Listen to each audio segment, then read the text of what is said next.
कहानी जब शुरू होती है तो हर किसी को बस इतना ही दिखाई देता है कि सुंदरलाल कितना नेकदिल इंसान है। एक अमीर घराने से ताल्लुक रखने वाला, दिखने में सौम्य, व्यवहार में मधुर और बातें ऐसी कि सुनने वाला मंत्रमुग्ध हो जाए। गांव के गरीब माता पिता के लिए वो किसी भगवान से कम नहीं था, जो उनकी गरीब बेटियों से शादी करता था। लड़कियां जो दहेज न दे सकती थीं, जो समाज में कभी इज्जत से ब्याही नहीं जाती, उन सबको सुंदरलाल ने अपनाने का वचन दिया। हर गांव में उसके किस्से होते, हर पंचायत में उसके जिक्र होते। लोग कहते, देखो, ऐसा भी कोई इंसान होता है जो पैसे के लिए नहीं, इंसानियत के लिए शादी करता है। लेकिन हकीकत कभी वो नहीं होती जो आंखें देखती हैं। सच हमेशा पर्दों के पीछे छुपा होता है, और सुंदरलाल का सच ऐसा था जिसे सुनकर रूह कांप जाए। हर शादी के बाद कुछ ही दिनों में खबर आती, नई दुल्हन की रहस्यमयी मौत हो गई। कभी कुएं में गिरकर, कभी झर खाकर, कभी सीढ़ियों से गिरकर। हर बार मौत एक नई कहानी लेकर आती, लेकिन अंजाम एक जैसा। गांव वाले अफसोस करते, किस्मत को कोसते और सुंदरलाल की किस्मत पर तरस खाते। वो एक बार फिर नई गरीब लड़की से शादी करता। लोग कहते, बेचारा, कितना बड़ा दिल है इसका, बार बार इतनी त्रासदी के बाद भी हार नहीं मानता। लेकिन फिर एक दिन एक हादसा ऐसा हुआ जिसने पूरे गांव को हिला दिया। उस दिन सुनीता नाम की गरीब लड़की से उसकी शादी हुई थी। शादी के अगले दिन ही सुनीता की मां ने कुछ ऐसा देखा जो किसी ने पहले कभी नहीं देखा था।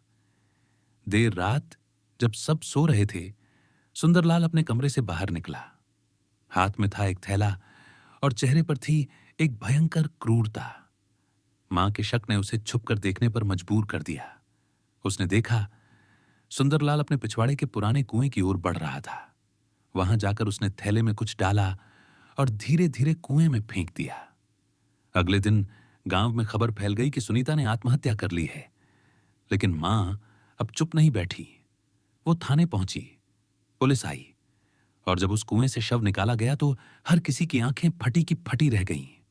वो सुनीता का शव था, गला घोंटकर मारा गया था। शरीर पर ताजे घाव के निशान थे और शरीर पर कोई कपड़ा नहीं था। सब कुछ साफ था। यह आत्महत्या नहीं थी, यह वहशीपन था। तफ्तीश गहरी हुई और तब एक एक परत खुलती चली गई। पता चला सुंदरलाल सालों से यह खेल खेल रहा था। गरीब लड़कियों के माता पिता से सहानुभूति लेता, शादी करता, फिर शादी की रात उन्हें दरिंदगी का शिकार बनाता। उसके बाद अगले दिन सबूत मिटाने के लिए हत्या कर देता। उसके घर के तहखानों में जब जांच हुई तो वहां और भी कई लड़कियों के शव मिले। कुछ कंकाल बन चुके थे, कुछ की लाशें अब भी ताजा थीं। दीवारों पर खून के धब्बे, कमरे में लड़कियों के फटे कपड़े। पुलिस के अफसर भी उस मंजर को देखकर कांप उठे। इतने सालों तक यह नरक का खेल चल रहा था और कोई जान भी नहीं पाया था। पूछताछ में जब सुंदरलाल को पकड़ा गया तो उसके चेहरे पर कोई शर्म, कोई पश्चाताप नहीं था। उसने हंसते हुए कहा, गरीबी की बेटियां तो बोझ ही होती हैं ना समाज पर। मैं तो बोझ हल्का कर रहा था। उसकी इस हैवानियत भरी हंसी ने पूरे गांव के दिलों को झकझोर दिया। जो लोग उसे भगवान समझते थे, अब वहीं उसे शैतान कहने लगे। पंचायत में भीड़ जुटी। हर किसी की आंखों में गुस्सा था।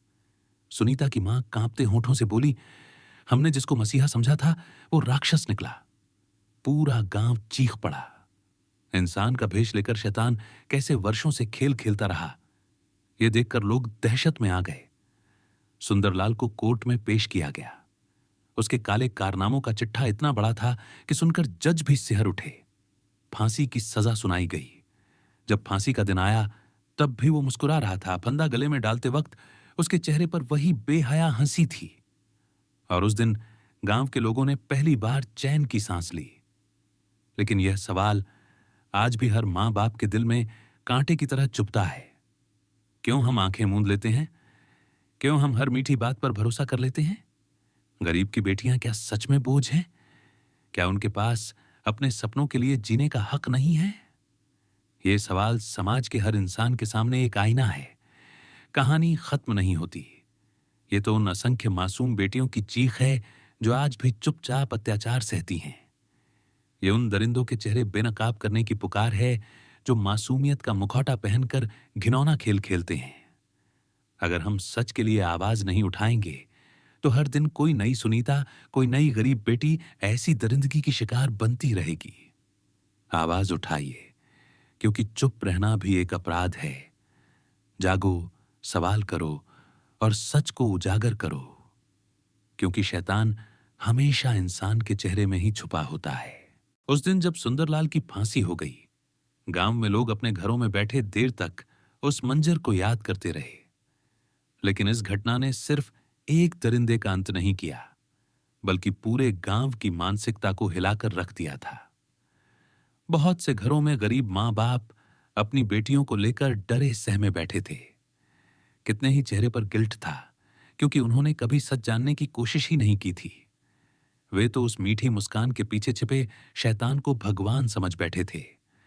समाज का यही अंधविश्वास, यही चुप्पी, यही दिखावे की दुनिया असली अपराध को जन्म देती है। किसी गरीब की बेटी अगर थोड़ी भी सुंदर हो तो उसे लालच से देखा जाता है। समाज के तथाकथित सभ्य लोग भी उसकी मजबूरी का फायदा उठाने को तत्पर रहते हैं। यही हुआ था उन मासूम बेटियों के साथ भी, जिन्हें सुंदरलाल ने अपना शिकार बनाया। वो बेटियां जो बस खुश रहना चाहती थीं, थोड़ा प्यार चाहती थीं, सम्मान की जिंदगी चाहती थीं, लेकिन उनके सपनों को कुचल दिया गया, उनका भरोसा टूट गया, एक एक सांस लेने के अधिकार को उनसे छीन लिया गया।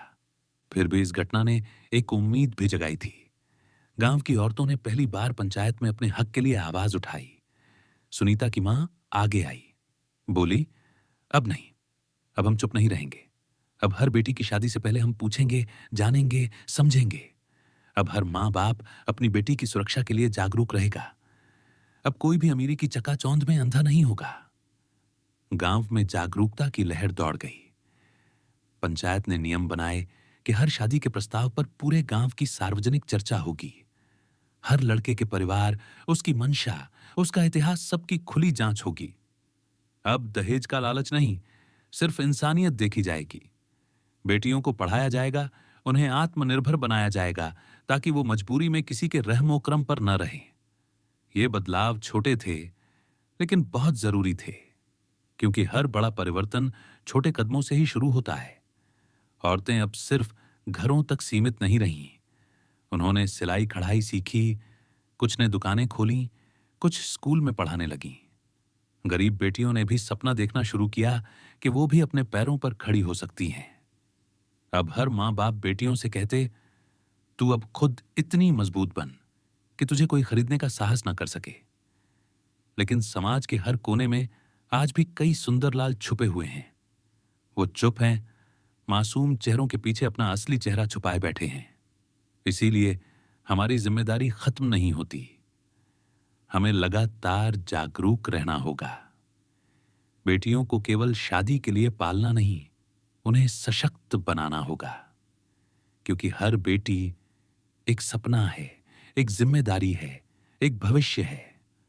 उसकी आंखों की चमक। समाज में जब एक दर्दनाक सच सामने आता है, तो केवल एक गुनहगार की सजा से बदलाव नहीं आता। असली बदलाव तब आता है जब लोग अपने भीतर झांक कर खुद से सवाल करते हैं। सुंदरलाल की गिरफ्तारी के बाद भी कई ऐसे लोग थे जिनकी आंखों में अपराध का डर नहीं था, बल्कि अफसोस इस बात का था कि उनकी असलियत सामने ना आ जाए। सुनीता की मां का साहस अब और भी गरीब परिवारों के लिए मिसाल बन चुका था। वो हर पंचायत की मीटिंग में जाती, हर घर में जाकर माताओं को समझाती, डरो मत, अपनी बेटियों को सिखाओ कि किसी भी गलत हाथ के स्पर्श पर आवाज उठाना कमजोरी नहीं, हिम्मत है।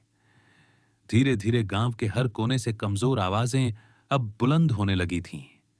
अब बेटियां छुपकर रोती नहीं थीं, अब वो खुलेआम कहती, हां, मैं हूं इस घर की इज्जत, लेकिन इज्जत चुप रहने से नहीं, सच बोलने से बचती है। गांव के बुजुर्ग, जिनकी जुबान पर कभी बस रीति रिवाजों की जकड़न थी, अब उन्हें भी यह बदलाव स्वीकार करना पड़ा। बदलाव का बीज बो दिया गया था और अब उसकी जड़ें गहराई तक फैल रही थीं। सरकारी संस्थाएं भी इस मामले से जाग गई थीं। महिला सुरक्षा के लिए नई योजनाएं बनी। स्कूलों में बेटियों के लिए आत्म सुरक्षा की ट्रेनिंग शुरू हुई। लड़कियों को सिखाया जाने लगा कि डरना नहीं है। अगर किसी ने उनकी इज्जत पर नजर डाली तो वो अपने हक के लिए आवाज उठाएं। सुनीता की मौत ने जिस आग को जलाया था, उस आग में अब अंधेरे जलने लगे थे। एक बार जो डर का माहौल था, अब वहां उम्मीद की रोशनी थी। गांव में हर बेटी अब केवल बहन, पत्नी या मां नहीं थी। अब वो शिक्षित, आत्मनिर्भर और साहसी इंसान भी थी।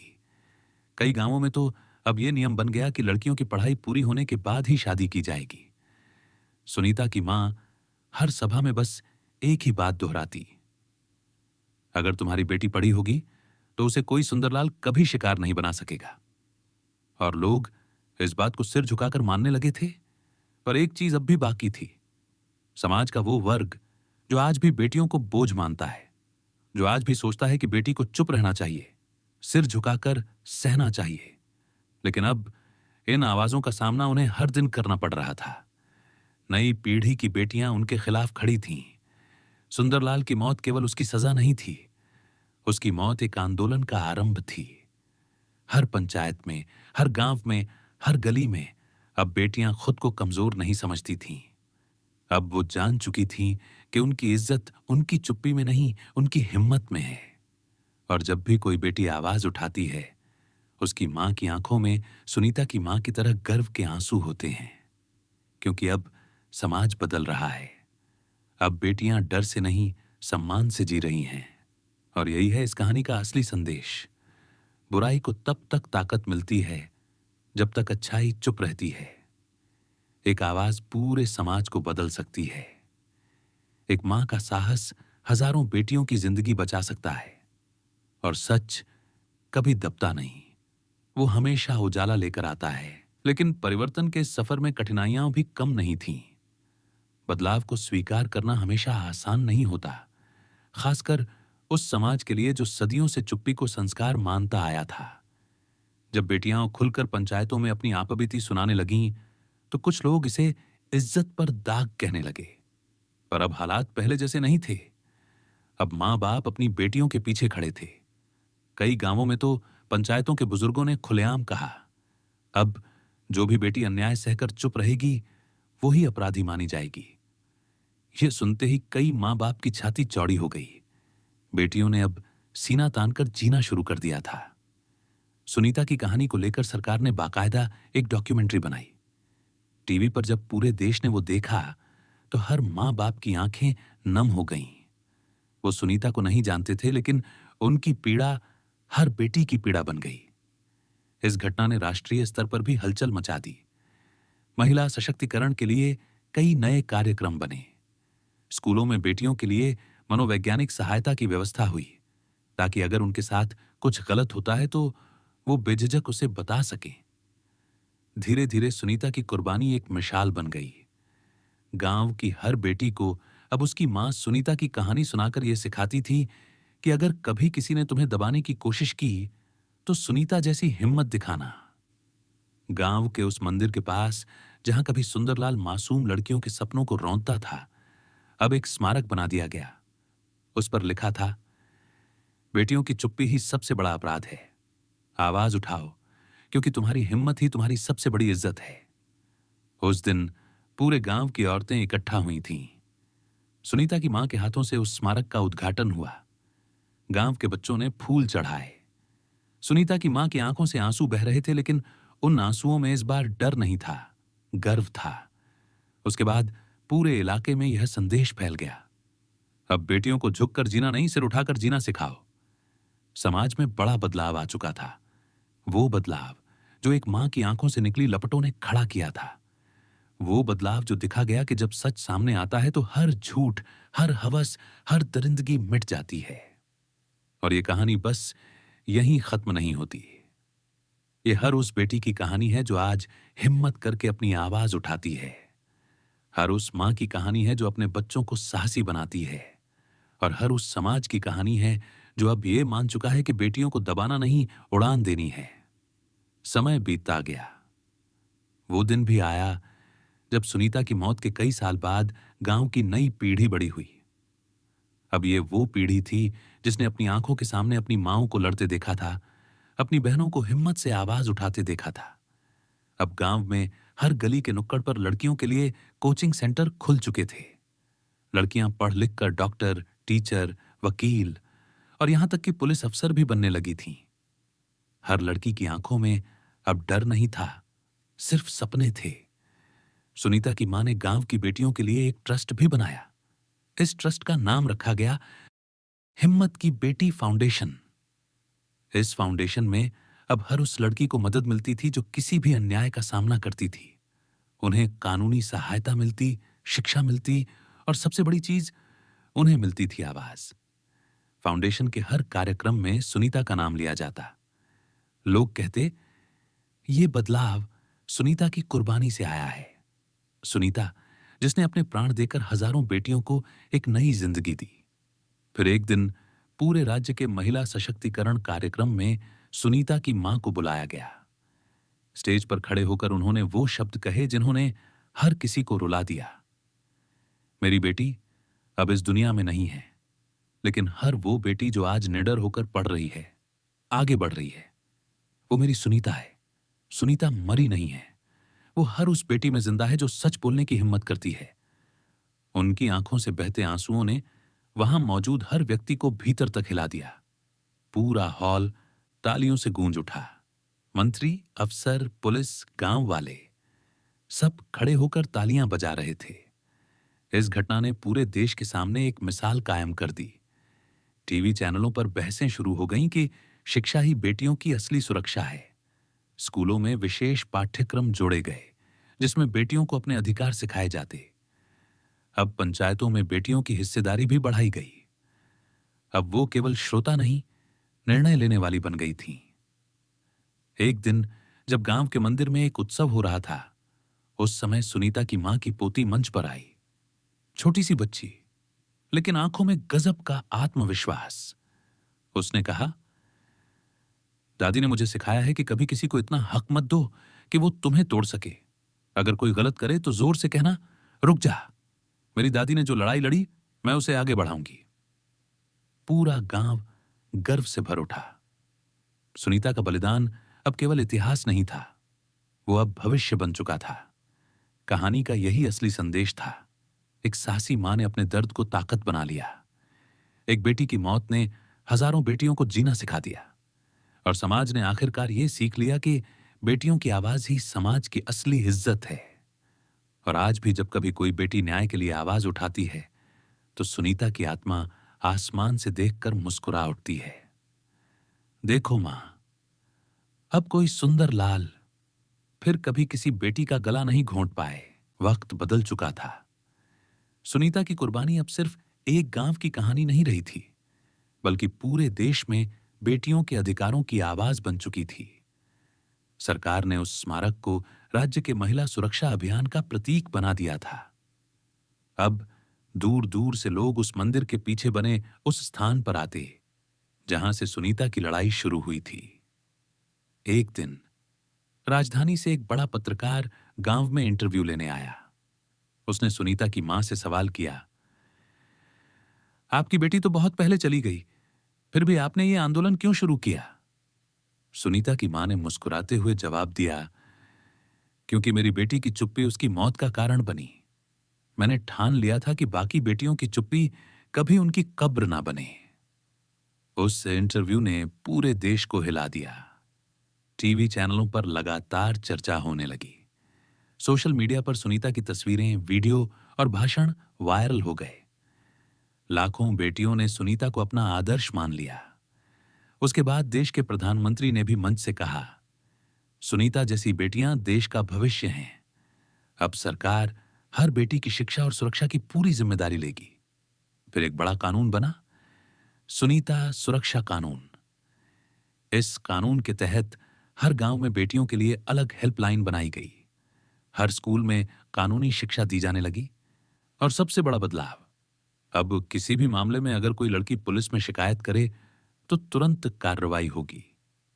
गांव की बेटियों की आंखों में अब एक अलग ही चमक थी। वो सिर्फ पढ़ने ही नहीं, अब समाज को बदलने निकली थीं।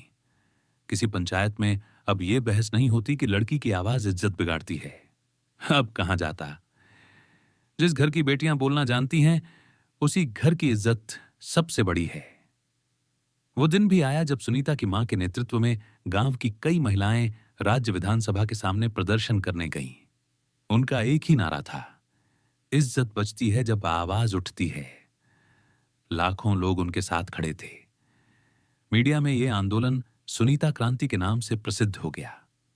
आखिरकार सुनीता की मौत ने एक क्रांति को जन्म दे दिया था। अब बेटियां न केवल अन्याय के खिलाफ आवाज उठाती थीं, बल्कि समाज को सुधारने की जिम्मेदारी भी खुद ले रही थीं। आज भी उस मंदिर के पीछे बने स्मारक पर रोज फूल चढ़ाए जाते हैं।